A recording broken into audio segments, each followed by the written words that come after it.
Hello everyone.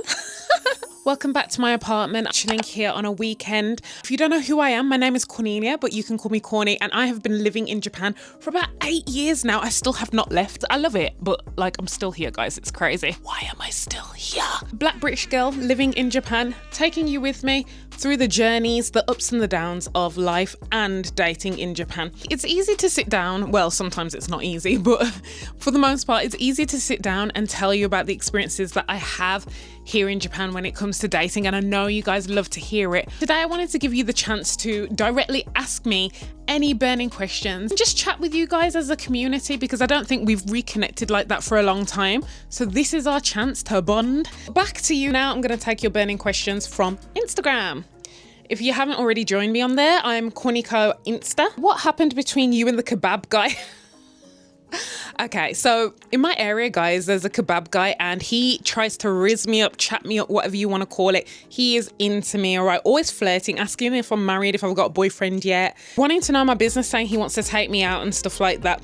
And he's even giving me like free drink, extra fries and extra this and that on the side. I mean, he's still a businessman, but he's just trying to chat me up. And part of me thinks, is it for the banter? But then part of me is like, I think he actually does really like me. Because every time he will not stop and he's like, you're so beautiful, you're this and that. And I'm like, so what's happening with kebab guy? I have been purposely avoiding it. On the way to the train station, I have to pass that kebab shop. And the last thing I want to do is be caught up in a conversation with a man that I'm not attracted to. I don't want to do it. So what's happening with kebab guy? Nothing. I'll have a chat with him if I'm buying a kebab, but I will purposely go out of my way to like sometimes walk in a different direction or sometimes quickly, fast pace go by. Like I think men should be more mindful, or anyone, but particularly men. Sorry guys. There's a line and boundary that shouldn't be crossed, because sometimes it can make people feel uncomfortable, especially if you live in that area. It's very unfair that I'm in that position. I didn't ask for it. I'm like flattered that he's attracted to me, but at the same time, feel like I have to watch myself. I want to be free. It's my area. Leave me to be alive and live shit. Yeah. Girl, I don't know how you keep your motivation. Kind of gave up on dating. You may think I've been out and about, dating here and there, left and right. I have periods where I cannot be bothered. I totally feel you. It takes a lot of effort to communicate with people on a regular basis at work. It's difficult to maintain working relationships. So to put yourself out there and start afresh every time when it comes to dating, that's what you have to do. Like, I get it. With a big personality like mine, where you have to carry the men, carry the conversation, carry the chutzpah, carry the energy.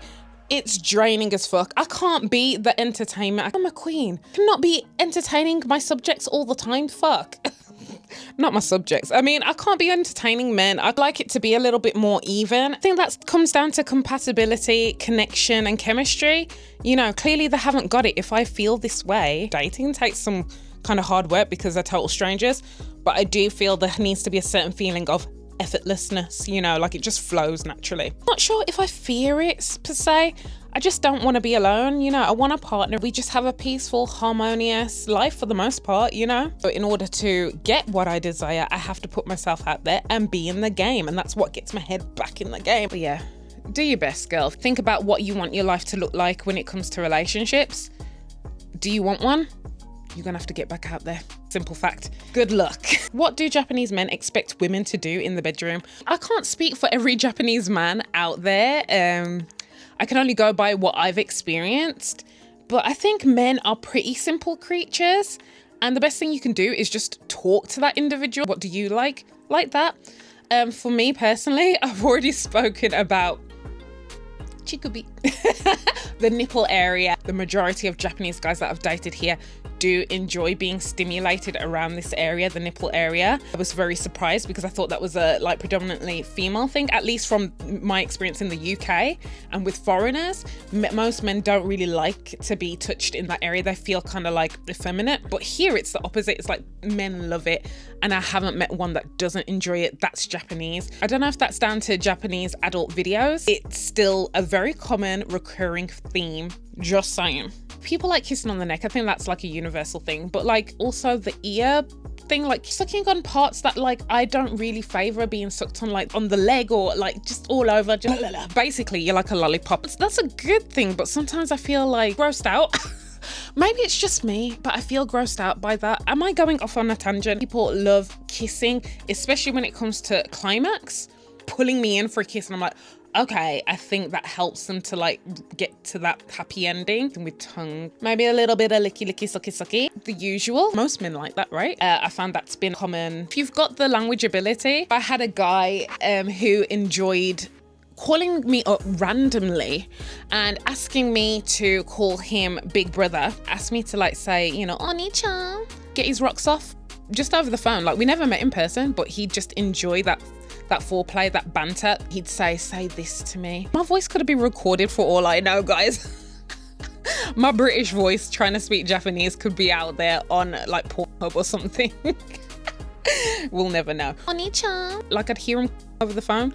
That was crazy. I don't know why I allowed it, but I think, you know what, it was kind of like a charitable moment for me. I was like, this poor guy has resulted to calling me up on the phone. Like clearly I ain't got anyone else to help him out. Crazy things. Like I've allowed some crazy ass ish. Yes, I didn't mind. Maybe he's found a wife now. I think the last time he called was maybe 2 years ago or something like that. So it's been a while. So hopefully he's happy wherever he is, coming in peace and silence with an actual human being in front of him, hopefully. Tell me if I'm wrong down below, but these are the ones that I can think of at the top of my head. But the rest, I think men are men for the most part. Like a lot of standard stuff, you know, penetration, a little bit of foreplay. Ask that Japanese man what they're like, because it may not be what I'm telling you right now. It might be a little bit different, but from my experiences, that's what I've found. Anyway, what are some of the green flags you look out for on a first date? On a first date, I feel like it has to be well put together. Take pride in their appearance, having conversation, talking to me, asking me questions, telling me about themselves, just conversation, honestly. A little bit of humor does help, but for me, it's more about engaging with me. You don't have to make me laugh. That's a bonus point, but it's not important for me because time is getting on. Can your laughter help pay the bills? Real talk. You know, I need somebody who's dependable, can communicate well, whether it's their feelings. Time and boundaries is a huge thing as well. So, you know, turning up on time, being considerate of what I want to do, what I'm comfortable with, that's important too. Respecting others in your life and respecting their boundaries too. You know, having healthy relationships in your life, that's a green flag because essentially I'm going to want to be a part of their world. So I want to make sure that they're surrounded by good and healthy people because I'm going to be connected to them by proxy. Quality time is a huge thing for me. So if you're going to be a hard worker, I understand that's going to be like somewhat of a sacrifice, but making a plan and making that time for me now and again is also a green flag for me. Giving me your time. I mean, if you meet me on a date and you meet me like maybe once a week, that would be great. Here in Japan, like you have to book people in.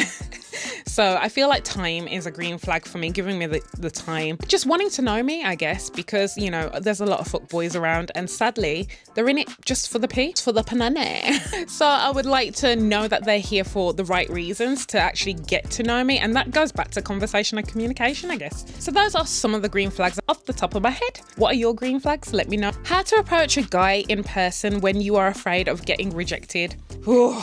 Now, this is not my strong suit, guys. I do not approach guys in real life. In fact, I don't think I've ever approached a guy in real life. Like, I like you. I want to talk to you. Online, I think I can get a little bit more confidence because I don't have that pressure there. I'm actually quite an introvert, so I don't have that confidence in real life, believe it or not, especially with the opposite sex. Maybe the same sex, like I can talk to a girl because we got things to relate to. But for a guy, it's like you're starting from ground zero. So it's like you have to kind of figure out how to talk to them. It depends on where you are as well. If you're like at a freaking party, if you're at like a club, if you're drunk and you're a drinker, maybe you'll get Dutch courage and it'll be easy to speak to them because you're like, oh, okay, I got this full sense of confidence. I'm gonna go speak to them. Or maybe the music's too loud and they're with their friends and you can't really approach that person alone. So I think it just depends on the environment. For me, like, how would I approach someone?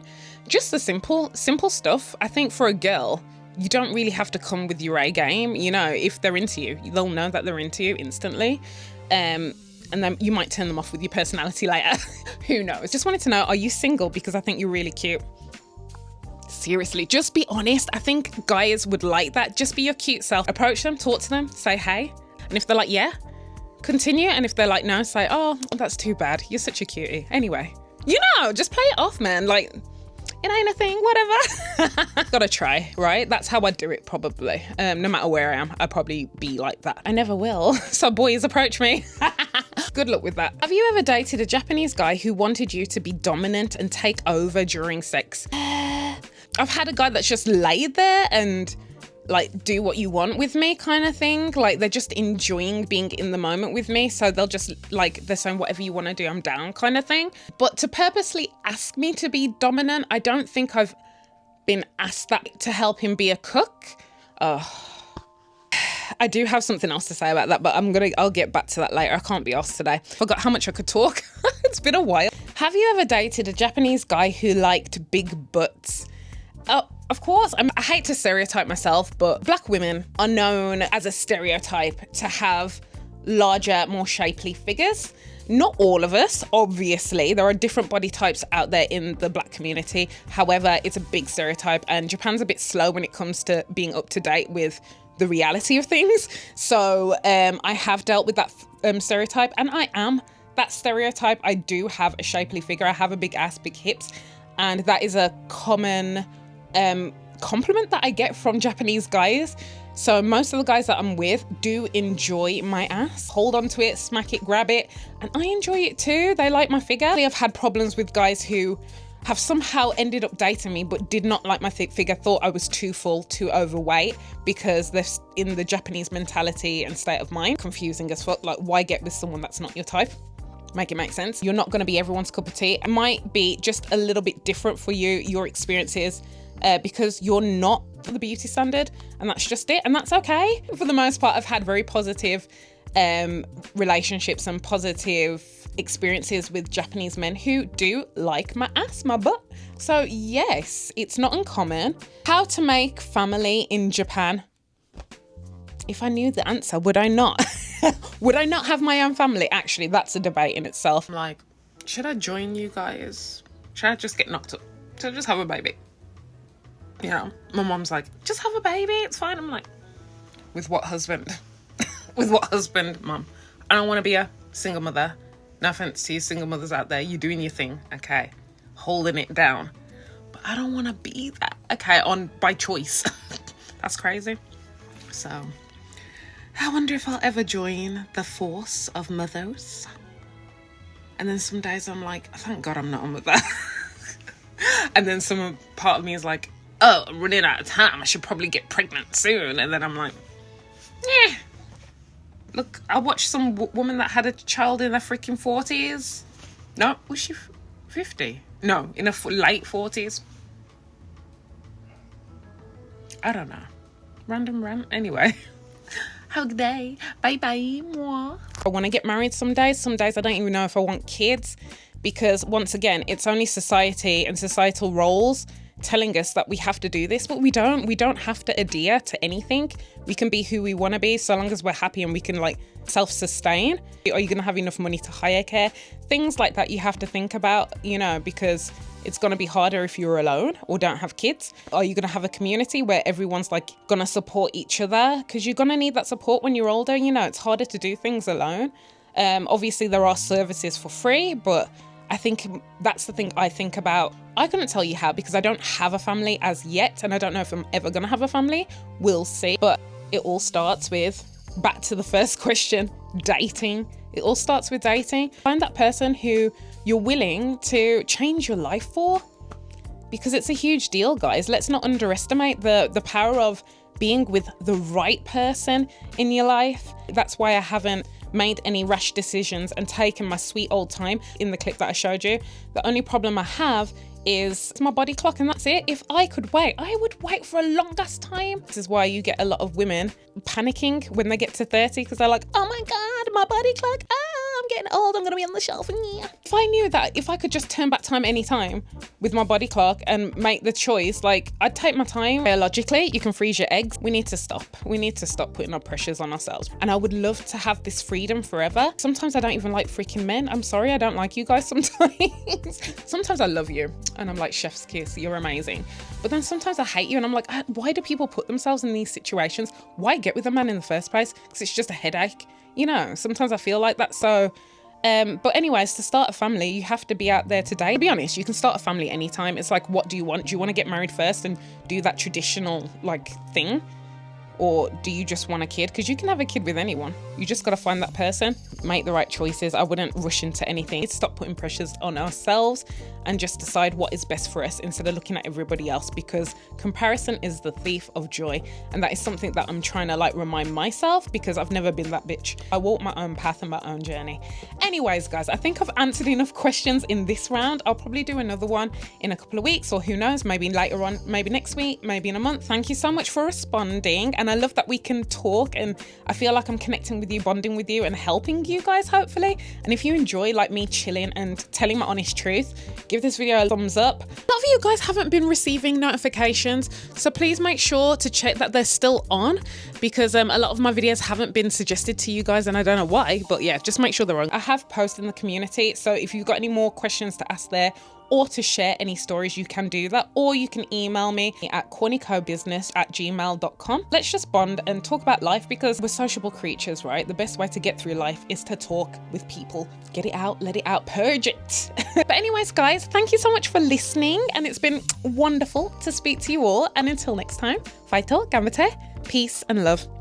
Take care. Bye.